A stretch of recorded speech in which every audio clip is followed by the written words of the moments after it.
अस्सलाम वालेकुम वरहमतुल्लाह। दोस्तों उम्मीद करता हूँ कि आप खैरियत से होंगे। दोस्तों अगर आप हमारे चैनल पे नए हैं तो प्लीज़ चैनल को सब्सक्राइब करें। दोस्तों ये उन मुसाफिर भाइयों के लिए एक ज़बरदस्त खुशखबरी है जिनके हुरूब हुआ है, जस्ट हुरूब हुआ है। दोस्तों पाकिस्तानी सफ़ारत खाने ने जवाज़ात से मीटिंग करके ये तरीक़ाकार वज़अ किया है कि जिसके हुरूब है उनके लिए सिंपल तरीक़ा यह है कि वो पाकिस्तानी सफ़ारत खाने जाए। वह ये जो मैं फ़ार्म दिखा रहा हूँ ये थोड़ा तरीक़ाकार इसका थोड़ा ज़्यादा है, लेकिन मैं आपको सिंपली समझाता हूँ। आप लोग दोस्तों ने, अगर आपका हुरूब है तो आप दोस्तों ने पाकिस्तानी सफ़ारत खाने जाना है। वहाँ पाकिस्तानी सफ़ारत खाना आपको एक लेटर जारी करेगा।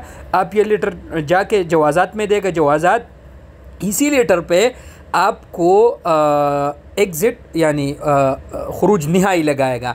उस खुरूज निहाई के पेपर आप लेके सीधा पाकिस्तान जा सकते हैं दोस्तों।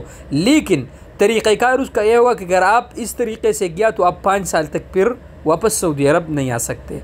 दोस्तों इंशाल्लाह उम्मीद करता हूँ कि आप समझ गए होंगे। अगर आपको सवाल करना है मुझसे और आपको इसी आउट पास वगैरह के बारे में सवाल करना है तो प्लीज़ नीचे कमेंट में दीजिएगा।